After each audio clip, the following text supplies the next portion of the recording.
রাজনৈতিক ঐক্যমত্যের ভিত্তিতেই হবে জাতীয় সনদ বললেন আলী রিয়াজ। অমীমাংসিত সংস্কার বিষয়ে প্রতিনিধিদের নানা প্রস্তাবনা। জুলাই হত্যার বিচারের অজুহাতে নির্বাচন পেছানোর সুযোগ নেই মন্তব্য সালাউদ্দিনের। সরকারকে সময় বেঁধে দেওয়ার বিপক্ষে জামায়াত।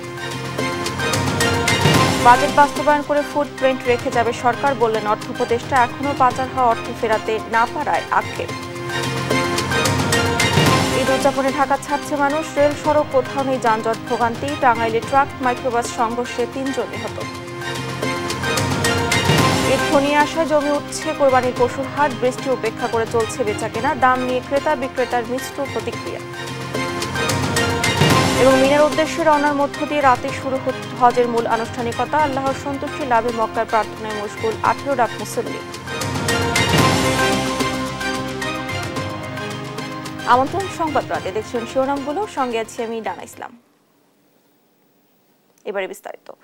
সরকারের স্থায়িত্বের জন্য ৭০ অনুচ্ছেদের সংশোধনীতে একমত হয়েছে বেশিরভাগ রাজনৈতিক দল। সংসদীয় স্থায়ী কমিটির সভাপতি পদে সবগুলো বিরোধী দল থেকে দেয়ার বিপক্ষে বিএনপি। দুপুরে ফরেন সার্ভিস একাডেমিতে বিভিন্ন ক্ষেত্রে সংস্কার প্রশ্নে ঐক্যমত্যের বিষয়ে রাজনৈতিক দলগুলোর সঙ্গে জাতীয় ঐক্যমত্য কমিশনের দ্বিতীয় পর্বের বিষয়ভিত্তিক আলোচনায় এ প্রসঙ্গ উঠে এসেছে। এছাড়াও তত্ত্বাবধায়ক সরকারের মেয়াদ, নারীদের আসন নিয়েও আলোচনা হয়। রাজনৈতিক দলগুলো আলোচনার মাধ্যমে সমঝোতায় আসবে বলে আশা প্রকাশ করেন ঐক্যমত্য কমিশনের সহ সভাপতি। রাষ্ট্রের বিভিন্ন ক্ষেত্রে সংস্কারের বিষয়ে একমতে পৌঁছাতে রাজনৈতিক দলগুলোর সঙ্গে জাতীয় ঐকমত্য কমিশনের দ্বিতীয় পর্বের আলোচনা। আমি ব্যারিস্টার সানি আব্দুল হক। মঙ্গলবার এতে অংশ নেয় বিএনপি, জামায়াত, এনসিপি সহ ৩০টি রাজনৈতিক দল। বৈঠকে ৭০ অনুচ্ছেদ, নিম্নকক্ষে নারী আসন, সংসদীয় স্থায়ী কমিটির সভাপতি এবং তত্ত্বাবধায়ক সরকারের মেয়াদ নিয়ে আলোচনা হয়। সবাইকে শুভেচ্ছা। আমি মুশতাক হোসেন। বিএনপি জানায় ৭০ অনুচ্ছেদ অনুযায়ী আস্থা ভোট না থাকলে সরকার পরিচালনায় স্থায়িত্ব থাকবে না, বারবার পরিবর্তন হবে সরকার। এছাড়া তত্ত্বাবধায়ক সরকারের মেয়াদ ৩ মাসের পক্ষে বিএনপি। মোটামুটি ৩টা বিষয়ে প্রায় সব দল একমত, আর কিছু আলোচনা এসেছে যে 2টা বিষয়ে একমত, কিন্তু আস্থা ভোট, সংবিধান সংশোধনী এবং অর্থ বিল, এই 3টার বিষয়ে মেজরিটি একমত বলে আমার মনে হয়েছে।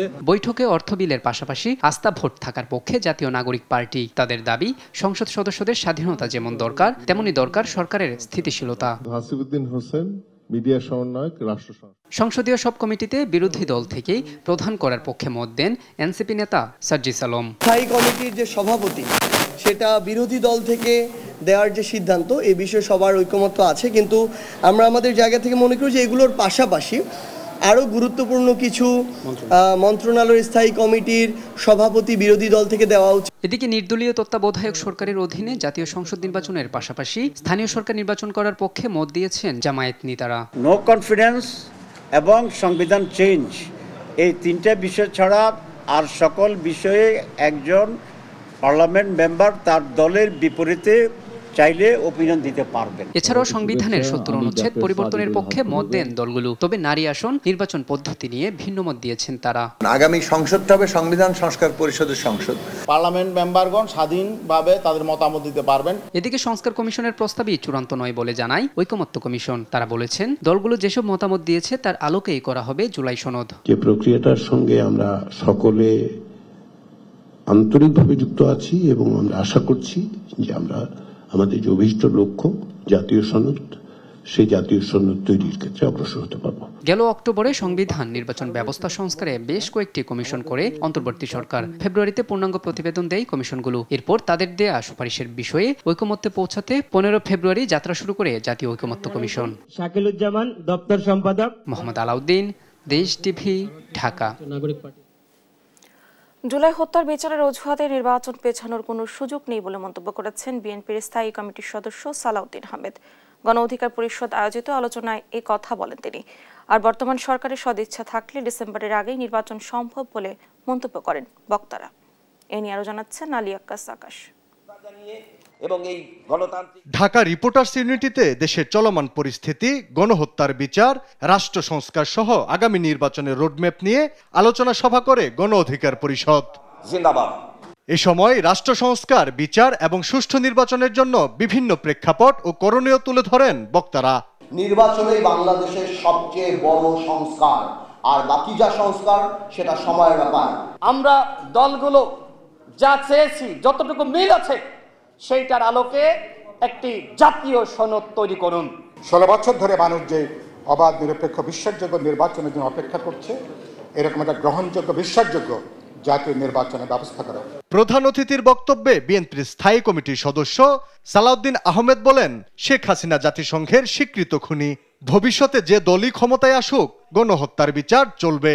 কত রকম ভাবে বাংলাদেশের মানুষের উপরে অত্যাচার, নির্যাতন, নিপীড়ন, গুম, খুন, অপহরণ, এক্সট্রা জুডিশিয়াল কিলিং করেছে, সেটা বের করা আরো অনেক সময় সাপেক্ষ ব্যাপার।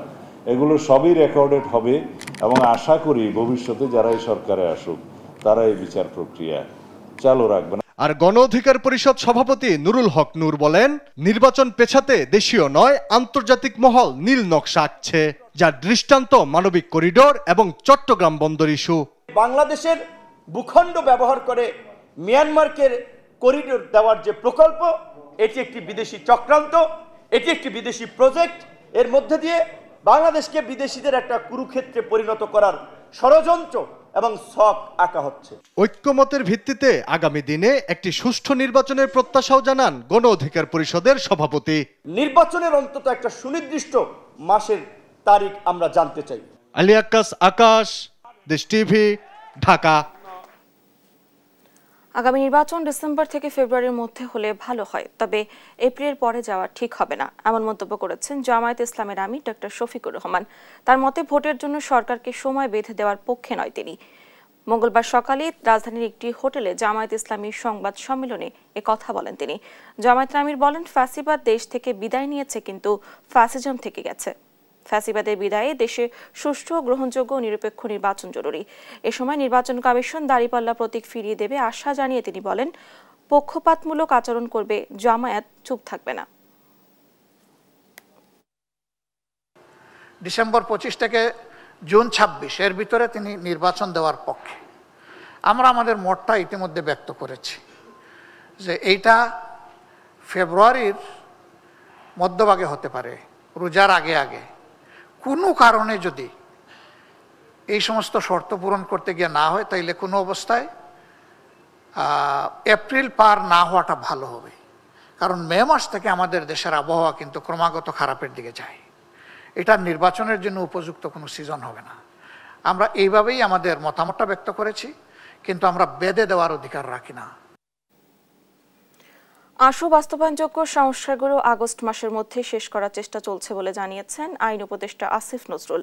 জানান, জুলাই হত্যাকাণ্ডে শেখ হাসিনা সহ অন্যান্য জড়িতদের দেশে ফেরাতে ইন্টারপোলের সুফল শিগগিরই দেখবে জনগণ। আর যারা না বুঝে সরকারের সমালোচনা করছে, তাদের মানসিকতা সংস্কারের প্রয়োজন রয়েছে বলে মন্তব্য করেছেন। বিকেলে ফৌজদারি কার্যবিধি সংশোধনী অধ্যাদেশের খসড়ার উপর মতবিনিময় সভায় এসব কথা বলেন আইন উপদেষ্টা। বিস্তারিত ফাহিম ইউসুফের প্রতিবেদনে। দেশের ফৌজদারি কার্যবিধিতে বড় পরিবর্তন আনতে যাচ্ছে অন্তর্বর্তী সরকার বলে জানান আইন উপদেষ্টা আসিফ নজরুল। মঙ্গলবার বিকেলে রাজধানীর বিচার প্রশাসন প্রশিক্ষণ ইনস্টিটিউটে ফৌজদারি কার্যবিধি সংশোধনী অধ্যাদেশের খসড়ার উপর আয়োজিত এক মত বিনিময় সভায় একথা জানান তিনি। এতে যোগ দেন জ্যেষ্ঠ আইনজীবী ও আইনজ্ঞরা। এ সময় আলোচনায় প্রাধান্য পায় ফৌজদারি আইনের নানা দিক। প্রস্তাব আসে 100 বছরের পুরনো ঔপনিবেশিক বিভিন্ন আইন সংশোধনের। প্রাসঙ্গিক কিছু আইনের ধারা পরিবর্তনেও পরামর্শ দেন বক্তারা। এই PRB, police act, prisoners act, prisons act এবং জেল কোড, এই কয়েকটা জিনিসকে সিআরপিসির সাথে সমন্বিত করে কলোনিয়াল আমলের যে সমস্ত জিনিস মানুষকে কষ্ট দেয় জেলখানায়, এই যে কন্ডেম সেল বলেন বা অন্যান্য যে বিষয়গুলো, এই বিষয়টাকে একসাথে যদি অ্যাড্রেস করা হয়। আপনি একজন মানুষকে মেরেছি, আপনি একটা মানুষকে ফিজিক্যালি আহত করেছি, 7 বছর সেন্টেন্স হতে পারে না? পারে তো। আমার প্রশ্ন হচ্ছে যে এরকম ক্ষেত্রে আপনারা অফেন্সগুলো ডিফাইন করে দেন। নিম্ন আদালতে দিয়ে দিচ্ছে রায়, আমাকে নিয়ে দিচ্ছে কন্ডেম সেল। আপিলের ডিভিশন যাইতে লাগে 22 বছর থাকি আমি কন্ডেম সেলে, এরপরে পাচ্ছি খালাস। এটা বিধান বের করেন স্যার, সবাই চিন্তা ভাবনা করে। সভা শেষে আইন উপদেষ্টা জানান, রাজনৈতিক দলগুলোর ঐকমত্য ছাড়া সংবিধান পরিবর্তনের সিদ্ধান্তে যাবে না সরকার। আশু বাস্তবায়নযোগ্য যে সংস্কার আছে, সেটা আমি মনে করি সেটা অগাস্ট মাসের মধ্যে শেষ হয়ে যাবে। আরও আগে হতে পারে, আমি একটু টাইম নিয়ে অগাস্ট মাস বললাম, ঠিক আছে? আর আপনার জুলাই সনদের ভিত্তিতে যেটা হবে সেটা আপনার, আমি ঠিক শিওর না কতদিন সময় লাগবে, কারণ কি কি বিষয় ঐক্যমত হবে সেটা আমরা এখনো জানি না। জুলাই হত্যাকাণ্ডে শেখ হাসিনা সহ অন্যান্য জড়িতদের দেশে ফেরাতে ইন্টারপোলের সুফল শিগগিরই দেখা যাবে বলেও জানান আইন উপদেষ্টা। ইন্টারপোলের ব্যাপারে আমরা রিকোয়েস্টটা করেছি। আমরা এখন পর্যন্ত অনেক আগে রিকোয়েস্ট করেছি, এখন পর্যন্ত আপডেট পাই নাই। যেহেতু একটা বিচারিক প্রক্রিয়া আনুষ্ঠানিকভাবে শুরু হয়েছে, এখন আমরা আশাবাদী যে আপনার রেড অ্যালার্ট জারি করার ব্যাপারে আমরা আগের চেয়ে বেশি আশাবাদী। আইন উপদেষ্টা জানান, সরকার আইন ও বিচার ব্যবস্থায় এমন সংস্কার করে যেতে চায় যেন আগামীতে কেউ স্বৈরাচার হয়ে উঠতে না পারে। ফাহিম ইউসুফ, দেশ টিভি, ঢাকা। ভালো কাজের মাধ্যমে বাজেট বাস্তবায়ন করে পরবর্তী সরকারের জন্য ফুটপ্রিন্ট রেখে যেতে চায় অন্তর্বর্তী সরকার, জানালেন অর্থ উপদেষ্টা ডক্টর সালেউদ্দিন আহমেদ। বিকেলে বাজেটোত্তর সংবাদ সম্মেলনে তিনি আরও বলেন, পাচার হওয়া অর্থ ফেরত আনতে পারলেই আরও ভালো বাজেট প্রণয়ন সম্ভব হতো। এ সময় মূল্যস্ফীতি 6.5% নামিয়ে আনার লক্ষ্য আগস্টের মধ্যে অর্জনের আশাবাদ জানান বাংলাদেশ ব্যাংক গভর্নর। আরও জানাচ্ছেন এম এ আজিম। আপনার মন্তব্য নেওয়ার জন্য অনেক ফোন। রাজধানীর ওসমানী স্মৃতি মিলনায়তনে 2025-26 অর্থ বছরের বাজেটোত্তর সংবাদ সম্মেলনে কৃষি, জ্বালানি ও পরিকল্পনা উপদেষ্টাকে সঙ্গে নিয়ে সাংবাদিকদের মুখোমুখি হন অর্থ উপদেষ্টা ডক্টর সালেউদ্দিন আহমেদ।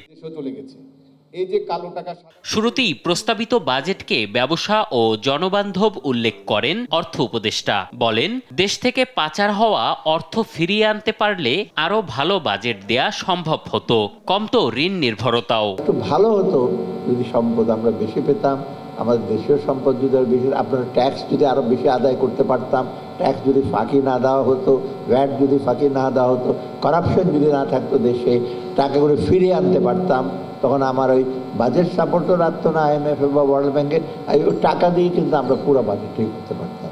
পরিকল্পনা উপদেষ্টা বলেন, এবারের বাজেটে ঋণ নিয়ে ঋণ পরিশোধের প্রবণতা থেকেও বের হয়ে আসার চেষ্টা শুরু হয়েছে। এই ঋণ নিয়ে ঋণ পরিশোধের যেই দুষ্ট চক্র, এটা থেকে বেরিয়ে আসার এক বাজেটে হবে না, অন্তত শুরুটা যেন আমরা করে যেতে পারি। মূল্যস্ফীতি 6.5% নামিয়ে আনার লক্ষ্য অর্জনে নানা নিয়ামকের কথা জানান বাংলাদেশ ব্যাংক গভর্নর। বিদেশের জিনিসের দাম বাড়তো এবং সেটার প্রভাব আমাদের ডোমেস্টিক ইকোনমিতে মূল্যকে বাড়িয়ে দিত। এখন যেহেতু গত 7-8 মাস ধরে এক্সচেঞ্জেরটা মোটামুটি 122-123-এ আছে, আমাদের একটা স্বস্তি আসছে এবং এইটিকে বাজারের ভিত্তিতে ছেড়ে দেওয়ার পরেও এটা স্টেবল হওয়াতে আমাদের একটা আস্থা এসেছে যে মূল্যস্ফীতি একটা ভালোর দিকেই যাচ্ছে। আমরা আগামীতে এটাকে ইন্টারেস্ট রেটটা কমিয়ে আনবো যখন ইনফ্লেশনটা 7%-এর নিচে নেমে যাবে। আমরা আশাবাদী এটা জুলাই, অগাস্ট, সেপ্টেম্বরের মধ্যেই আমরা সেখানে যেতে পারবো। বাজেটের ফুটপ্রিন্ট সম্পর্কে অর্থ উপদেষ্টা বলেন, বাজেটের ফুটপ্রিন্ট হচ্ছে ভালো কাজ, যা আগামীর বাজেটকেও উজ্জীবিত করবে। ফুটপ্রিন্ট দিয়ে যাচ্ছে কি, ফুটপ্রিন্টও না কিছু ভালো কাজটা করে যাচ্ছে, অসম্পূর্ণ থাকলে ফলো করবে এবং যদি ফলো না করে পরবর্তীতে আপনার তো যথেষ্ট কনসিয়াস, আপনার দরকারে তখন ক্রিটিসাইজ করবে যে ওরা তো ওনারা তো একটু ভালো কাজ করেছিল, আপনারা কেন এটা শেষ করছেন না। দেশের সম্ভাবনাকে কাজে লাগিয়ে এগিয়ে যাওয়ার আহ্বানও জানান অর্থ উপদেষ্টা। এম এ আজিম, দেশ টিভি, ঢাকা। বাজেটের নতুন বন্দোবস্তের পূর্ণ প্রতিফলন ঘটেনি বলে মনে করে এনসিপি। বিকেলে দলীয় কার্যালয়ে 2025-26 অর্থ বছরের বাজেট নিয়ে আনুষ্ঠানিক প্রতিক্রিয়ায় এই কথা জানান দলটির আহ্বায়ক নাহিদ ইসলাম। বলেন, বাজেটে সরকার বর্তমান অর্থনৈতিক সমস্যা চিহ্নিত করতে পেরেছে, কিন্তু এতে সমাধানের রূপরেখা উঠে আসেনি। আয়ের বৈষম্য কমানোর পদক্ষেপ এই বাজেটে অনুপস্থিত বলেও মত দেন তিনি। অভিযোগ করেন, আগের অর্থনৈতিক কাঠামোর অনেক ছাপ এই বাজেটের মধ্যে দেখা যাচ্ছে। কালো টাকা সাদা করার সুযোগের সমালোচনা করে নাহিদ ইসলাম বলেন, বর্তমান বাস্তবতা কালো টাকা অর্থনীতিতে ফিরে আসার সুযোগ কম। বক্তব্যে অর্থনৈতিক কর্মকাণ্ডে সংশ্লিষ্ট প্রতিষ্ঠানগুলো সুসংহত করার উপর জোর দেন এনসিপির মুখ্য সমন্বয়ক নাসির উদ্দিন পাটোয়ারি।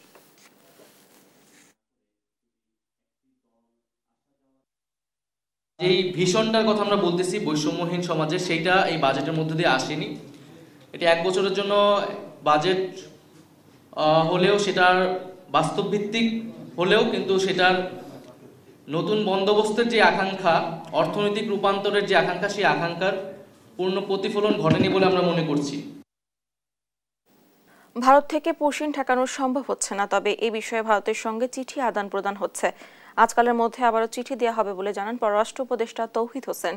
মঙ্গলবার পররাষ্ট্র মন্ত্রণালয়ের সাংবাদিকদের প্রশ্নের জবাবে এই কথা জানান তিনি। বলেন, ভারতের তালিকা অনুযায়ী অনেককেই ফেরত নেওয়া হয়েছে। এ বিষয়ে একটি কনসুলার ডায়ালগও হতে পারে। এ সময় সীমান্ত হত্যার বিষয়ে বাংলাদেশের অবস্থান পরিষ্কার বলেও জানান পররাষ্ট্র উপদেষ্টা। ভারতের ট্রান্সশিপমেন্ট বাতিলের কারণে বাংলাদেশের কোনো সমস্যা হচ্ছে না বলেও জানান তিনি। শেখ হাসিনাকে ফেরত পাঠাতে ভারতকে পাঠানো চিঠিরও কোনো জবাব ঢাকা পায়নি জানিয়ে উপদেষ্টা বলেন, প্রয়োজন হলে শেখ হাসিনাকে ফেরত চেয়ে ভারত সরকারকে আরেক দফা চিঠি দেওয়া হবে। আর পুশিনের ব্যাপারে যেটা হচ্ছে সেটা তো আমরা দেখতে পাচ্ছি যে হচ্ছে, পুশিন হচ্ছে, এবং সেটাকে তো ফিজিক্যালি ঠেকানোর মতো তো সম্ভব না আসলে। আমরা এছাড়া চেষ্টা করছি যে কনসুলার ইস্যুস নিয়ে আমাদের একটা মেকানিজম আছে, সেটাকে ব্যবহার করে এই জিনিসটাকে আমরা একটু নিয়মের মধ্যে নিয়ে আসতে পারি, সেই চেষ্টা করছি। আমরা আজকে অথবা আগামীকাল আরেকটা চিঠিও আমরা দেবো। এই ফ্যাক্টরটাকে কখনোই মেনে নেওয়া হবে না যে গুলি করে মানুষ মেরে ফেলা হবে সীমান্ত, কারণ এটা পৃথিবীর আর কোনো সীমান্ত নেই। পরিবার পরিজনের সঙ্গে ঈদ উদযাপনে ঢাকা ছাড়ছেন মানুষ।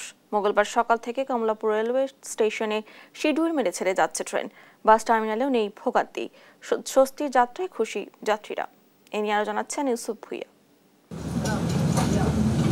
ঈদ যাত্রার চতুর্থ দিনে মঙ্গলবার সকাল থেকেই কমলাপুর রেলওয়ে স্টেশন হয়ে দেশের বিভিন্ন গন্তব্যে ছেড়ে যাচ্ছে ট্রেন। ভোর থেকে স্টেশনে ভিড় করতে থাকেন ঘরমুখো মানুষ। টিকিট কালোবাজারি রোধে ও সার্বিক নিরাপত্তা নিশ্চিতে কাজ করছে প্রশাসন। পরিচালনা করা হচ্ছে মোবাইল কোর্ট ও পাশাপাশি কাজ করছে বাংলাদেশ রেলওয়ে।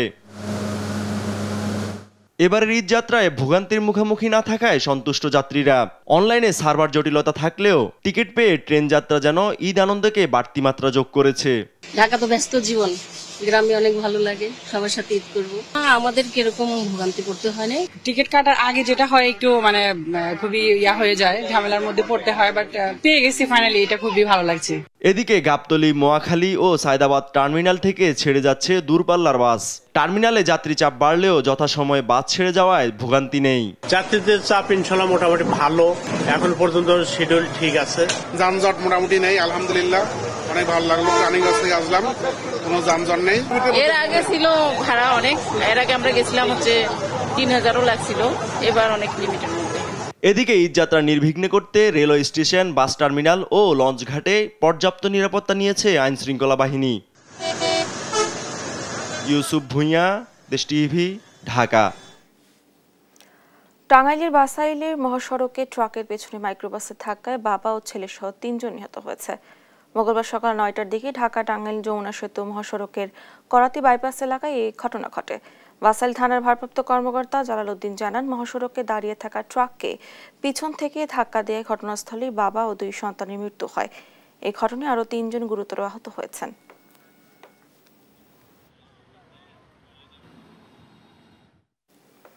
সারা দেশে জমজমাট কোরবানির পশুর হাট। ক্রেতা বিক্রেতাদের হাক ডাকে জমজমাট বাজার। সবচেয়ে বেশি চাহিদা ছোট ও মাঝারি গরুর, তবে দাম নিয়ে বিভিন্ন স্থানে রয়েছে মিশ্র প্রতিক্রিয়া। এবার ভারতীয় গরু না আসায় দেশি গরুর চাহিদাই বেশি। হাটের নিরাপত্তায় জোরদার করেছে আইন শৃঙ্খলা রক্ষাকারী বাহিনী। রয়েছে প্রাণী সম্পদের মেডিকেল টিমও। সহকর্মীদের পাঠানো তথ্যচিত্রে টুম্পা আফরোজা রিপোর্ট। নওগাঁয় জমজমাট হয়ে উঠেছে কোরবানি পশুর হাট।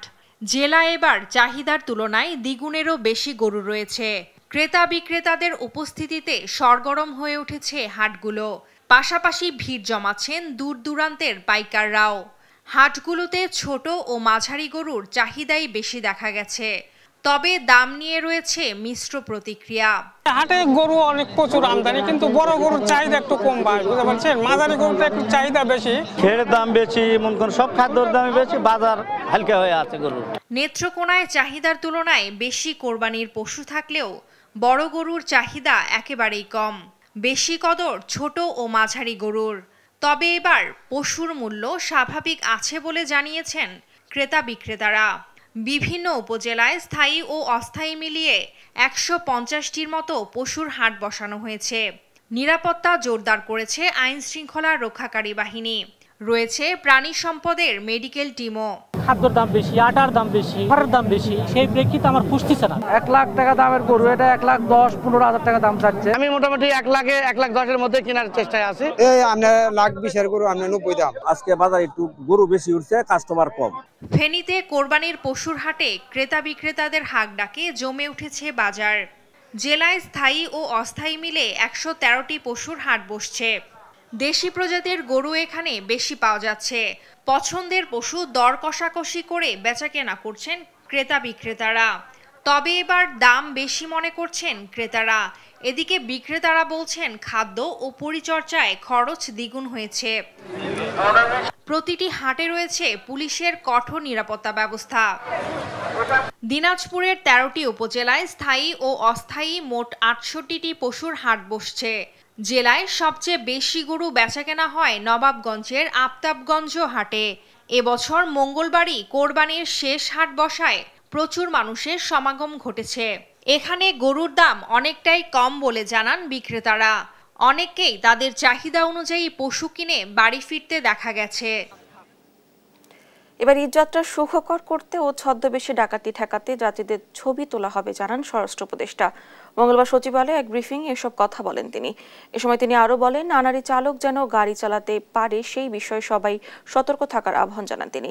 ডাকাত প্রতিরোধে করতে প্রতি বাসে ৩ জন করে স্টাফ থাকবে বলেও এ সময় জানানো হয়। এ সময় ফিটনেসবিহীন গাড়ি চলতে দেওয়া হবে না বলেও জানান তিনি।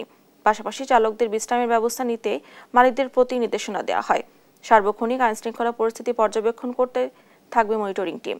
এতে আইনশৃঙ্খলা বাহিনীর অনেকের ছুটিও বাতিল করা হয়েছে বলে জানান তিনি। প্রথম তো ছবিটা তারাই উঠাবে, ওই ছবিটা উঠে রাখলে ক্যামেরায় কিন্তু ছবিটা উঠে রাখবে, ওই ছবিটা যদি তারা আবার আইনশৃঙ্খলা বাহিনী দিয়ে দিতে পারে সাথে সাথে দিয়ে রেখে দেবে। যেহেতু ঈদের সময় ড্রাইভারদের একটু রেস্টেরও দরকার আছে। অনেক সময় তারা এক জায়গায় হয়তো রাজশাহী গেল, রাজশাহীতে আসার পর পরে আবার আরেকটা গাড়িতে উঠে যায়। এটা যেন তারা না করে, ড্রাইভারদের যেন একটা প্রপার রেস্ট দেয়। নির্বাচন সংস্কার এক সূত্রে গাথা বলে মন্তব্য করেছেন বিএনপি চেয়ারপারসনের উপদেষ্টা জয়নুল আবদিন ফারুক। মঙ্গলবার জাতীয় প্রেস ক্লাবে বাংলাদেশ প্রজন্ম ৭১ আয়োজিত বিএনপির প্রতিষ্ঠাতা বাংলাদেশের প্রথম রাষ্ট্রপতি শহীদ জিয়াউর রহমান বীর উত্তমের ৪৪তম শাহাদাত বার্ষিকীর অনুষ্ঠানে এসব কথা বলেন তিনি। এ সময় তিনি অবিলম্বে নির্বাচন দেওয়ার আহ্বান জানান। ঢালি আমিনুল ইসলাম রিপনের সভাপতিত্বে প্রধান অতিথি হিসেবে উপস্থিত ছিলেন তিনি। এই অনুষ্ঠানে বিশেষ অতিথি হিসেবে উপস্থিত ছিলেন বিএনপির জাতীয় নির্বাহী কমিটির যুগ্ম মহাসচিব অ্যাডভোকেট আব্দুস সালাম আজাদ ও স্বেচ্ছাসেবক বিষয়ক সম্পাদক মীর শরফত আলী সপু।